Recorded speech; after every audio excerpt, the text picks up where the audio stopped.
Snow fell gently outside Leo's window, but inside his small attic room, a deeper chill had settled one ordinary Tuesday morning. Leo woke to find his entire world utterly still. His mother, frozen mid-stride carrying laundry downstairs, his father, a newspaper suspended forever before his face, birds hung motionless in the gray sky, cars stopped dead on the street below. Time had simply stopped for everyone and everything. Except for Leo. He could move, breathe, feel the cold air, hear the frantic beat of his own heart. He was a solitary figure in an immense, silent painting. A boy adrift in an ocean of frozen moments. The profound silence pressed in on him, heavier than any winter coat.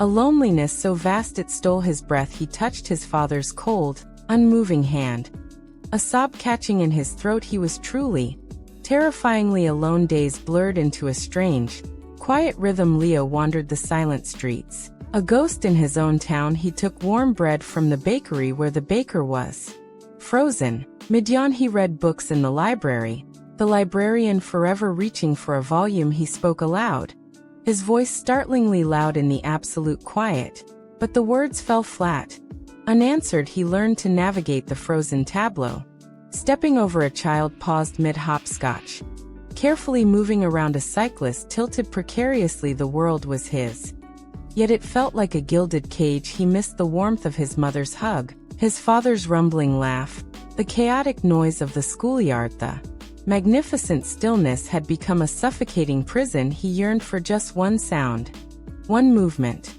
one sign. He wasn't the only living soul left in this vast, frozen sculpture. Then, one bitterly cold afternoon, huddled near the frozen fountain in the town square, Leo saw it, a tiny movement in the corner of his vision. A small, scruffy ginger kitten, thin and shivering, was pawing desperately at the base of an ice-encrusted statue. It moved. It breathed. It existed.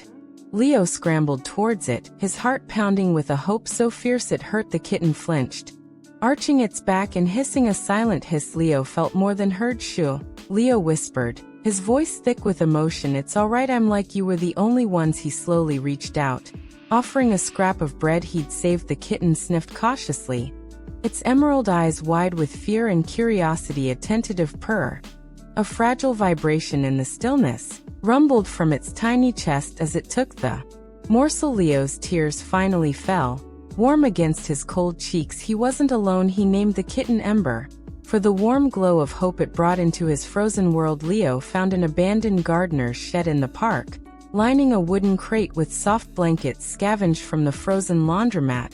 He brought Ember cans of food from the pet store, warm milk heated carefully on a camping stove he'd found. They became inseparable. Leo talked constantly, pouring out his fears, his memories, his dreams to the small, listening creature. Ember would curl in his lap, purring that precious, silent purr, or bat playfully at dust motes hanging suspended in a sunbeam. They explored the silent city together, Ember's small movements a joyful counterpoint to the stillness. Leo learned the silent language of twitching whiskers, slow blinks, and rumbling purrs. Ember was his anchor, his companion, his reason to push back against the crushing silence. He carried the small cat everywhere, its warmth a constant reassurance against his chest. Months drifted by, marked only by the changing light through the frozen trees. Then, Leo noticed Ember wasn't her usual lively self. She slept more, her purrs grew fainter, she ate less. Fear, colder than the frozen air, gripped Leo's heart. He searched frozen veterinary clinics, desperately reading labels on bottles of medicine he couldn't understand. Feeling utterly helpless, he tried warming her with extra blankets, tempting her with different foods, holding her close for hours. He whispered promises into her soft fur, promises of spring and birds and endless bowls of cream, hoping somehow she understood. One clear, cold night, under a sky blazing with motionless stars, Ember nestled deep into Leo's arms. Her breathing was shallow, her purr barely a tremor. Leo held her gently, humming a lullaby his mother used to sing, tears silently tracing paths down his face as he watched the rise and fall of her fragile body. Slow, then finally ceased. The small, warm weight grew still and cold. The silence that followed was deeper, more profound than anything Leo had known before. Ember's Absence carved a hollow ache in his chest. A finality that dwarfed the initial shock of the frozen world. He buried her tenderly beneath the old oak tree in the park, marking the spot with smooth river stones. Grief washed over him in relentless waves. He wandered the streets again, but the familiar frozen scenes now felt mocking. Devoid of the spark Ember had brought, the bakery bread tasted like ash. The books held no stories he wanted to hear. He sat for hours by the frozen fountain, remembering the tiny, desperate movement that had changed everything. The loneliness wasn't just silence now. It was the deafening echo of love lost. He felt adrift again, but the memory of Ember's purr was a small, persistent ember within the vast cold time. Leo realized with a profound weariness wasn't just frozen around him. It flowed differently within him. He carried Ember inside him now, a warm memory glowing against the chill. He began visiting places they'd loved. The sunny spot on the library steps, the park bench overlooking the motionless ducks. He talked to Ember still, telling her about the shapes of the clouds caught mid-drift, the way the frost sparkled on the frozen roses one crisp morning. Sitting beneath their oak tree, a profound sense of quiet acceptance settled over him. He wasn't just the boy trapped in frozen time anymore. He was the boy who had loved and been loved.